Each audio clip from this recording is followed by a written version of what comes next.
ആരാധകർക്ക് ആവേശമായി കേരള ക്രിക്കറ്റ് ലീഗിന് ഇന്ന് കൊടിയേറ്റം. 3 ആഴ്ച നീണ്ടു നിൽക്കുന്ന KCL രണ്ടാം സീസണിന് തിരുവനന്തപുരം കാര്യവട്ടം സ്റ്റേഡിയത്തിൽ തുടക്കമാകും. വൈകിട്ട് 6:30 നടൻ മോഹൻലാൽ കേരള ക്രിക്കറ്റ് ലീഗ് ഉദ്ഘാടനം ചെയ്യും. നിലവിലെ ചാമ്പ്യന്മാരായ ഏരീസ് കൊല്ലം സെയിലേഴ്സും കഴിഞ്ഞ സീസൺ ഫൈനലിസ്റ്റുകളായ കാലിക്കറ്റ് ഗ്ലോബ് സ്റ്റാർസും തമ്മിലാണ് ആദ്യ മത്സരം. 50 കലാകാരന്മാർ പങ്കെടുക്കുന്ന കേരളത്തിന്റെ വിവിധ കലാരൂപങ്ങളും ഉദ്ഘാടനത്തിന്റെ ഭാഗമായി അവതരിപ്പിക്കും.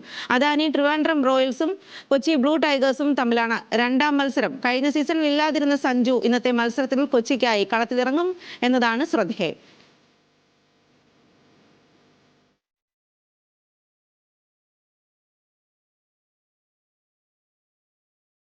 സൗദി സൂപ്പർ കപ്പ് ഫൈനലിൽ സൂപ്പർ താരം ക്രിസ്ത്യാനോ റൊണാൾഡോയുടെ അൽ നസറിന്റെ അൽ അഹ്ലി എതിരാളികൾ. രണ്ടാം സെമിയിൽ സ്പാനിഷ് താരം നാച്ചോയുടെ അൽ ഖസ്സിയെ തോൽപ്പിച്ചാണ് അൽ അഹ്ലി ഫൈനലിലേക്ക് എത്തുന്നത്.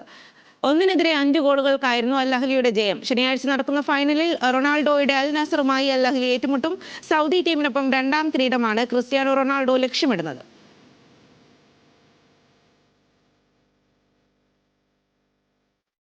ഡ്യൂറൻ കപ്പിൽ ഈസ്റ്റ് ബംഗാളിനെ വീഴ്ത്തി ഡയമണ്ട് ഹാർബർ ഫൈനലിൽ. സെമിയിൽ ഈസ്റ്റ് ബംഗാളിനെ 1-2 ഗോളിനാണ് ഡയമണ്ട് ഹാർബർ തകർത്തത്. ഡയമണ്ട് ഹാർബറിനായി ബലകുലുക്കി മലയാളി താരം ജോബി ഡസ്റ്റിൻ. ശനിയാഴ്ച നടക്കുന്ന കലാശപ്പോരിൽ ഡയമണ്ട് ഹാർബറിന് നിലവിലെ ചാമ്പ്യന്മാരായ നോർത്ത് ഈസ്റ്റ് യുണൈറ്റഡ് എതിരാളികൾ.